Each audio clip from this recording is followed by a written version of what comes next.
Hello Sagittarius! Welcome dito sa aking channel, Kapalaran 888. Alamin natin Sagittarius kung anong messages, vibration, gabay, energy para sa inyong lahat. Ito ay general reading, pwede kang makaresonate.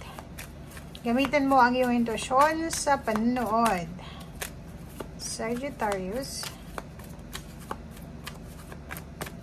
Oops. Okay.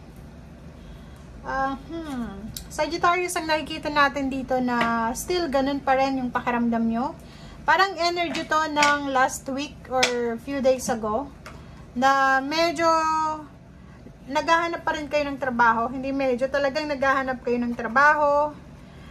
Kasi posibleng ikaw ay may asawa, may anak, may sakit ang anak mo or kung ano pa man. Sinasabi ng Baraser dyan na posibleng ang tumal ng business mo, kung may business ka, may iba sa inyo dyan na puro lang part-time yung nakukuha mong work. May iba dyan sa inyo na may trabaho ka nga, pero hindi naman binabayaran, parang ganon. Meron ditong Sagittarius na gustong magpakasal, pero hindi niya magawa kasi wala siyang pera, wala siyang trabaho. May gustong mag-travel, gustong umalis, gustong magpatayo ng bahay, pero hindi niya magawa kasi financially sobrang said na siya. Okay.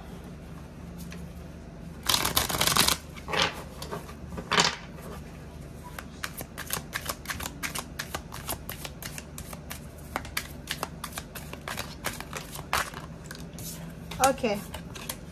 Lahat sila reverse. Bakit ganon?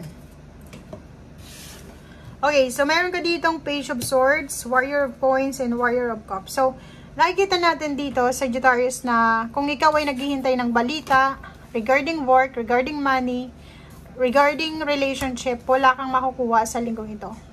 So, ang reading mo ay similar siya sa Aries and Leo. Comment down below if bakit ganun kaya. Wag kayong magalit kasi baka yung iba maiinis, bakit ganun, palaging reverse, palaging negative. Hindi naman ako yung pumili ng baraha mo, so parang yun yung gustong iparating sa'yo, advice ba, okay?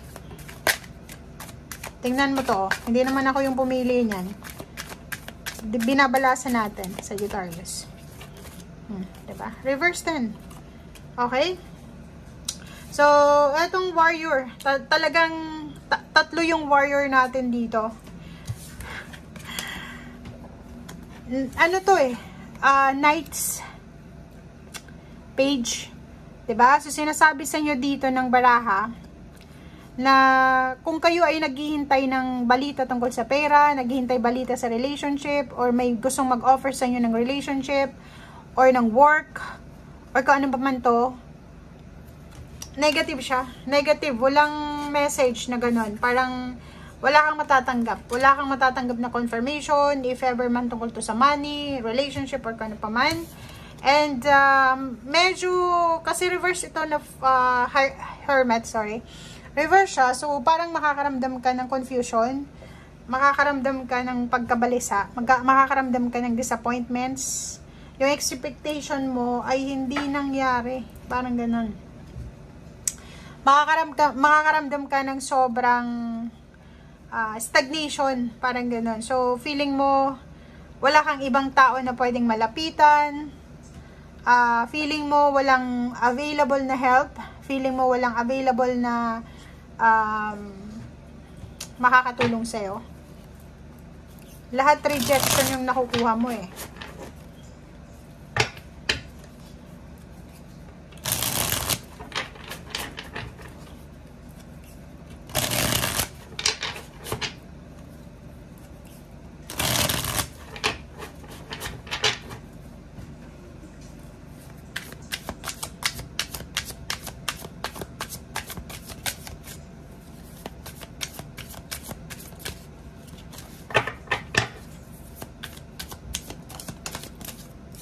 Okay. Sabi ko na So, nakikita natin dito, may iba sa inyo na naghihintay. Naghihintay ng tulong pinansyal. Naghihintay na may magbukas na opportunities regarding work. May naghihintay dito, like, siguro, tumatawag kayo, nagchat-chat kayo, humingi kayo ng tulong. pero rejected kayo. Yung iba naghahanap ng trabaho, pero instead na good news, wala eh. Restrictions, ganun pa rin, no?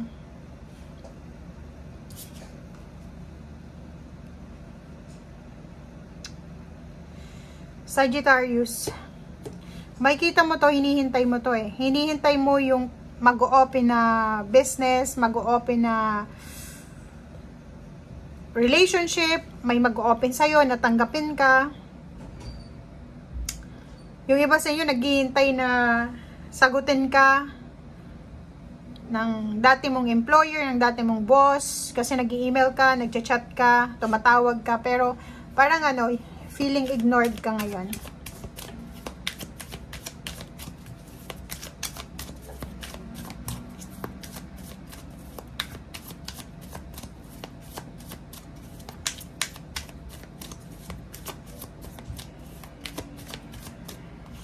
Okay. 5 of coins, 'di ba? Problematic ka sa pera. Ang dami mong kailangan. Problema sa pera, sobrang dami. Problema sa relationship, problema sa pera. Parang feeling nyo ang bigat-bigat ng linggong ito. 2 of Wands. So, hindi nyo alam kung ano yung gagawin nyo eh. Medyo confused yung iba. Yun, sa sobrang disappointments mo, hindi mo alam, ano ba, tama ba tong desisyon na ginawa ko, gagawin ko, ano ba yung tamang gagawin, parang ganun. 10 of Cups, sinasabi ng barahan na parang, ano, iniisip mo na ang purpose mo lang naman is mapasaya ang family mo.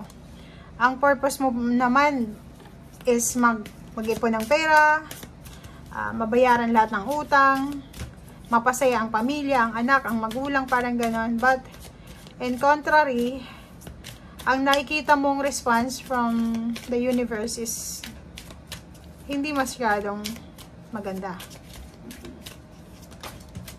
Okay, 7 of Swords. Ganun pa rin. Wala eh. Maraming mga traidor sa paligid mo na kailangan mong kumalma. Parang feeling mo, pinag-uusapan ka ng mga tao sa paligid mo. Parang feeling mo, pinagtatawanan ka nila. Reverse ng 7 of Cups. So, yun. Nakikita ko sir dito na wala kang ibang choice kundi humingi ng tulong doon sa mga taong trumaydor sa'yo. Wala kang ibang choice kundi balikan yung mga taong masasama. Diba? Yung parang umalis ka sa isang company, sa isang work, or sa isang relationship kasi masama yung ugali nila or hindi ka nila trinatong maganda. Niloko ka nila, in-scam ka nila. But wala kang choice ngayon kasi nangangailangan ka ng pera, nangangailangan ka ng trabaho, nangangailangan ka ng suporta. So, kailangan mo bumalik sa kanila. So, Princess of Cups, sinasabi ng baraha sa'yo dito na, eto yun eh, gusto mo ng katahimikan, so parang ikaw na lang ang mag-give way. Or ikaw na lang magpapasensya. Kahit alam mo na yung trabahong, ang hirap sabihin. Yung trabahong inalisan mo, umalis ka sa isang trabaho, sa isang negosyo, sa isang company, sa isang, kung ano man itong pinagkakakitaan mo dati, sobrang toxic niya. But, dahil sa wala kang choice ngayon, desperado ka, desperada, babalik ka doon. So, kung makikita mo dito,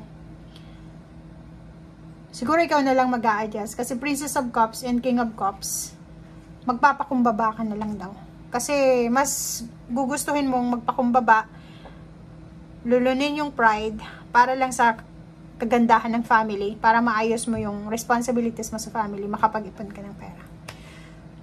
Thank you guys, and I hope na walang magalit dito kasi hindi naman tayo yung kumuha ng baraha. Ito ay, kumbaga, mensahe na gustong ipahiwatig sa'yo. Kung hindi ka naman resonated, ignore mo na lang. Okay? So, yun ang sinasabi ng baraha. Thank you and bye!